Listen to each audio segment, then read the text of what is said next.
Yo, what's up, y'all? It's Cone back here again with another video. This isn't my full After the Buzzer video for tonight. This is just a video specifically to talk about the Thunder. If you couldn't tell, I'm a Thunder fan. A little bit of one, I would argue the biggest Thunder fan that I have ever met. The Thunder just played a game against the Philadelphia 76ers, and while they lost, there were so many great things to talk about from this game, so I wanted to make a video particularly about that. You might see me do that if you're new to this channel throughout the season, because even though we're rebuilding, we're tanking, we're growing as a young core, there are certain moments that I really feel like I should talk about in the history of this Thunder team as the team gets better, as players get better, and tonight was by far the best game of the season for Shai, Dort, and Giddey. And in particular, I want to talk about Shai and Giddey. I'll talk about Dort to start. Lockdown defense, as we've seen from Dort all throughout his career. He's always going to be a menace on the defensive end of the ball. He had some great, really tough finishes as well. The main thing is his three-point shot isn't falling yet, and I do believe that will start falling soon enough. He's just not quite in a rhythm yet. But for right now, his driving looks improved. He looks more under control. His defense has always been great. It's going to continue to be great. He had Furkan Korkmaz in the torture chamber for this entire game. There's a one possession like stretch where he locked him up to force a jump ball, and then they won the jump ball. Korkmaz got the ball back and he knocked it out again. He dove for it. Furkan Korkmaz picked it up and just chucked it away like, please get Dort away from me. His defense was incredible this game, and I just love having Dort on my team. He's the heart and soul of the team, and if you want to trade him, you are not a Thunder fan. You can be a Thunder fan and want to trade him. You just don't know how important I think he is to this team in terms of heart, in terms of his hustle. He is like, if you've ever seen the Celtics play, he's like the Marcus Smart of this team, where he just hustles, he makes all the necessary plays, and every good and every championship team needs a guy like that who makes the hustle plays, is going to play lockdown defense and do whatever he needs to do to win, whether that is diving on the floor for a ball, locking up the opposing team's best player, or in Dort's case, maybe dropping 30 in a game 7 like he's done before. I just love watching Dort play, and I'm so glad he's on this team. The contract we have him on should be illegal. It's a steal that we got Dort for that low of a contract. He's going to get a big payday when his first contract comes around, or his next contract comes around, and I'm excited for him to get that money. Now, moving on from there, there were some other guys I could talk about. Mike Muscala had a good game. Jeremiah Robinson-Earl had some good moments. But the guys I want to talk about are the backcourt of the future: Shai Gilgeous-Alexander and Josh Giddey. We're going to start with Shai, because Shai did what we saw from him all last season. The difference is, for some reason, after the first 2 games, some people thought Shai's entire last season was a fluke. There were people saying, I told y'all Shai was overrated, that his shot was broken. There was a video going around of his shot, which didn't really even look that different. If anything, it looked better mechanically, and people were freaking out like, oh my god, they ruined Shai's jumper. He can't score anymore. He looks slow. And I think a lot of people forgot that he went out with a significant foot injury in March that kept him sidelined from the Olympics, kept him sidelined for the second half of the NBA season. These are his first games, like first full basketball games at the NBA level since March. He hasn't played in 7 months. It's gonna take him some time to get readjusted, and the fact that he's already doing something like this, where he has 29 points, 6 rebounds, 8 assists, he got Tyrese Maxey's ankles like 3 times. He was scoring on Matisse Thybulle, an all-defensive player. He made the all-defense team last season. He made him look like he was a nobody half the time, blowing right past him, finishing over like Joel Embiid and other defenders in the paint. He made everything look so easy on his drives. His 3 still isn't falling super consistently, but it looks more consistent the more that he takes it. He had this crazy like behind-the-back sidestep 3 that he's been working on that he drilled, and it looked unstoppable. There's no way you can guard that shot if it starts falling for him. These were the things that we've seen from Shai, and if you're not a Thunder fan, this is what he does. Typically, go watch the highlights from this game. This is typically what Shai does. I think a lot of people just don't watch the Thunder, and so when they see his stats and they don't actually watch him play, how under control he is all the time, how easily he gets to the basket, how effortlessly he scores some of the time, or even making tough baskets look like they're super easy, they don't understand how good he is. They look at the stat sheet, they go, oh, he's on a bad team, he's stat padding. he makes some really tough buckets. It's not just because no one can score. Last season, he was hyper efficient, and I think he's going to get back to that. Maybe not quite that efficiency because that was ridiculous, but he's going to get somewhere close.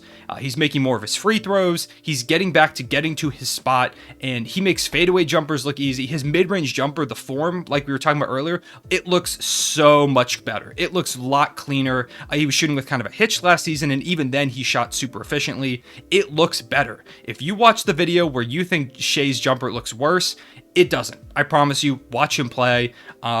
He's unbelievable. We're going to see a lot more games like this from him this season. He is a reason to watch the Thunder. If you're like, the Thunder suck, which we might this season, but you don't want to watch the team, at least watch Shai's highlights or watch the team for Shai.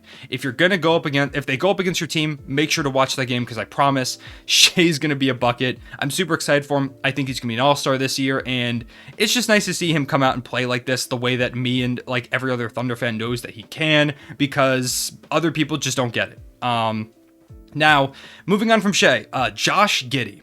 One of the most disrespected players I've ever seen coming out of a draft that wasn't some high-profile guy. I'm not talking like he was LeBron James or anything like that, but Giddey was just a guy that not a lot of people knew, and because they didn't know him, they wanted him to fail, or like, a lot of people have these, like, people have opinions, obviously. But in my opinion, I like to see people prove me wrong. If I'm not super high on a player, I would much rather a player prove me wrong and make me look like an idiot and succeed than that player fail and prove me right. I don't want to see anyone fail.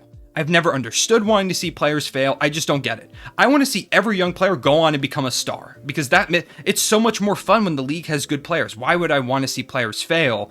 And so, all offseason, and even in the summer league, Josh Giddey played like 3 minutes in the summer league, and he blew past Cade Cunningham for a dunk with Sekou Doumbouya on his backside, and then he ended up spraining his ankle, he got blocked on a three, and he ended up not playing the rest of the summer league. And after that, there was a tweet from some like verified reporter that said, this Thunder kid might be a bust. After he played 2 minutes where he had a dunk, a block three, and like an assist, and that was it. That was his entire summer league, and he was talking about how he was a bust.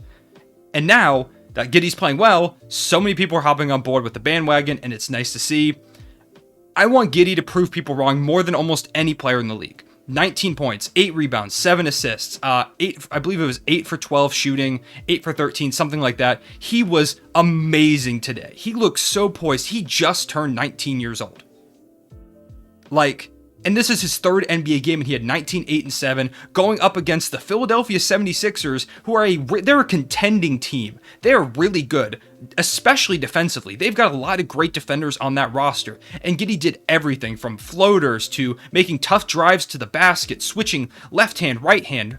He made a three. He had a deep two that his foot was on the line. He does that all the time. I wonder if he's still like adjusting to the NBA three-point line, but on his three, he kind of steps in a little bit before he shoots, and that always ends up in him shooting a two. He'll work on that. He's probably going to lead the league in deep twos, but he made one of those that should have been another three. Giddey should honestly be one of the top assisters in the league this season if people could hit shots. Giddey definitely leads the league at this point in like unconverted assists. He makes so many passes that don't even look possible. I'm watching the game from a bird's eye view. Like watch a Thunder game. I'm watching it from above on the broadcast camera angle, and I don't even see the passes that Giddey sees in real time on the court. I don't understand how he sees it. He has the best vision for someone this age that I maybe have ever seen. It is unbelievable. Not even the best playmaker in his draft class. One of the best playmakers and one of the best like passing visions in the NBA at this point. He is unreal, the way that he assists, the way that he passes the ball. He gets people to where they need to go. Guys will get open off of Giddey passes that in spots that they didn't even know they were going to end up open in. His ability to run in the pick and roll. And this was by far the best game for Giddey, not only in terms of stats, in terms of the way that he played, but in terms of his usage. I loved how Mark Daigneault used Giddey in this game. He let him run the offense. He let him take... Something that I love is that the Thunder keep running this play where Shai drives and passes out to Giddey for a catch and shoot three. That was the shot that he made the deep two on, that he stepped in on a little bit. I love that we're doing that. I love that we're giving Giddey those chances to shoot those threes, shoot them with confidence, and he shoots with so much confidence. Everything he does, it feels purposeful, he plays with confidence, and if I showed his footage to someone that hadn't watched basketball, there's no way they would guess he's a rookie. There's no way. because he's so poised. He does everything well. He always makes the right decision. And not only that, but he just has such a knack for wanting to win. We were down like 10 or 8 at the end of the game. The game was pretty much out of reach at that point. Maybe by miracle we could have won, but the Sixers had kind of a lazy inbound pass to the half court. Giddey poked it away. The ball was grabbed by, I don't remember who. I think it might have been Shai. Kicks it out to Giddey for a 3, drills it, and then immediately hops back up and starts pressuring on the ball again to try and get another stop. He wants to win so bad. Even though this team, it's not supposed to be a winning season. It's going to be a rebuilding season. We're not going to be a playoff team. But he already wants to win so bad and makes every single play that he has to for us to win. It's super promising for when this team is starting to try to win games, when this team is trying to contend. Giddey has that winning mentality. And him and Shai as a backcourt, they're going to be one of the best backcourts in the NBA in a few years. 100%, I believe that. And for a guy that a lot of people thought, oh, he might be Ricky Rubio, oh, he's going to be a bust, before they even saw him play a minute, before they even watched highlights of him, they saw one draft graphic where it said his weaknesses, that was taken out of context, by the way. If you actually watch that video, the guy, Keandre Hoop Intellect, if you haven't seen his channel, go check it out, some of the best NBA draft content out there. He praised Giddey like crazy. He said he loved Giddey as a prospect. He thought he was underrated as a prospect. And people took that graphic out of context, said Giddey sucked, and now look what he's doing at 19 years old in his 3rd game. He's very easily going to become the youngest player to ever get a triple-double. He's just got to do it within the next couple months, and in his 3rd game, he had 19, 8, and 7. He makes the game look so easy. I'm so happy we have him. I'm going to make a video at some point with like Josh Giddey receipts, because I think a lot of people need to be humbled for their takes on Josh Giddey. But those are my thoughts on this game and why I'm so excited as a Thunder fan. Those two as the backcourt of our future is super exciting. Two guys with a lot of length, a lot of vision for playmaking, a knack for scoring. Giddey has such a good way, even though he doesn't have the quickest jumper, he's not the most athletic, he gets to his spots and he finds where he needs to be on the court, which is kind of an extension of his ability to find others on the court and know where they're supposed to be. It's just super impressive for a guy his age, in his, like I keep saying it, his 3rd NBA game. He was playing against professionals in Australia. That is something that's definitely helped, but in his 3rd NBA game, he looks like a 4 or 5 year pro. So those are my thoughts on this game. I'm super excited about those two. Let me know what you thought about them. If you made it to this point, say that Josh Giddey is a stud in the comment section below, or even say Josh Giddey should be Rookie of the Year in the comment section below, because that's a narrative I'm going to start. Yes, Jalen Green dropped 30 tonight. I don't care. I'm going to push my narratives. I appreciate y'all watching. Stay tuned for an After the Buzzer video later. I will see you all later. Real one, say it back.